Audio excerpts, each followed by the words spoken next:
Yes, sexual discipline should be practiced. You're absolutely right. There are time frames in a man and a woman's life where sex is one of the least important things that's going on with them. Whether they are sick, whether they have they're going through their menstruation cycle, whether they are depressed, there are certain times where sexual discipline should be practiced and a person shouldn't step outside the relationship. You are absolutely right. But in 99% of the times, it is not about sexual discipline. 99% of the times to the which I am speaking of and to which the young lady on the previous video was speaking of is when sex becomes a weapon, when it becomes weaponized. Because there is a limit to how many times you can say I'm tired, how many times you can say I have a headache, how many times you can cry depression, you can cry stress, you can cry any of these things. There are so many times that you can cry those things until the reality is it is simply being used to weaponize the other person, and then that person is expected to still just sit there and remain in that relationship. I'm not advocating for anyone to step outside their relationship, but what I am advocating for is that if a person has weaponized sex, then that person is not worth you being with them. It's clear and cut and dry as that. There's nothing else to it. So to say that a man or a woman should practice sexual discipline and that is also attractive, no, it is not attractive. A person should practice the sexual discipline based on the person to whom they're with, and you should find someone where you match up sexually. One of the things that I encourage my children as they grew into adulthood is that when you get into a relationship with a person, you need to first find a person whom your sexual, when it just comes to sex, that your sexual appetites and your sexual creativities match one another. And then as you grow in the relationship, because things will change, you need to make sure that you're with a person who can change with you. Now, does that change mean that the person should now be subject to not having sex at all? No. There are certain changes that are non acceptable, and that is one of them. A person shouldn't be expected to never have sex again. Now, there are the rarer situations where a person becomes handicapped or a person goes through some type of chemical change or something of that nature. But there is help that you can get for those things. You can get help for if you have depression issues. You can get help if you have chemical issues. Now, if there's a physical issue, then y'all need to come together and have a conversation.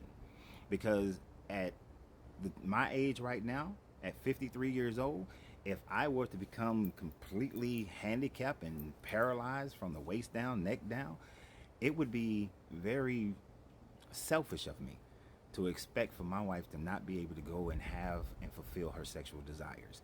That would be very selfish. That wasn't something she was counting on. And I know a lot of people are going to say in sickness and in health, that doesn't necessarily mean that she just has to suffer now. I don't believe in that. You can still maintain every other aspect of the relationship. And there are still things you can do, whether they are completely fulfilling or not. That is based on the two people. But there is an openness that you have to have instead of the selfishness that people generally will have in those types of situations. So, maintaining some sexual discipline is a good thing. It is something that is required in almost every relationship. But weaponizing sex and forcing a person to come down to your level when you originally showed them something different is not acceptable, not even slightly. And the fact that another person in that comment line of this one was saying that I don't even know why that type of thing needs to be said. It needs to be said because other than finances, sex is the other major reason why people get divorced. And if you cannot satisfy the financial issues and the sexual issues within a relationship, your relationship is doomed. It is doomed. Even for people who stay together, they are not happy.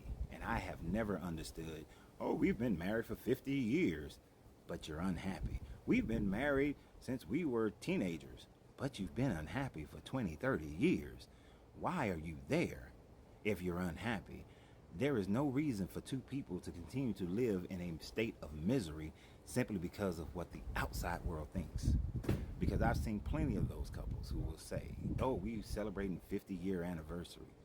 But when I look at them on a day-to-day basis, there is no celebration because all I see are two miserable people who secretly wish they could get out of that relationship. As a matter of fact, I know a gentleman right now. He's been wanting to be out of his relationship for the last 30, 35 years. But because of the way the church would look at him, the way the community would look at him, and all these other little, how everybody else thinks, he remains trapped in his own prison of his own creation. But hey, you do you. Let the rest of us do us. And y'all have a great day. And always remember, you have to free yourself to be yourself because your greatness is non-negotiable. Good journey, good vibrations.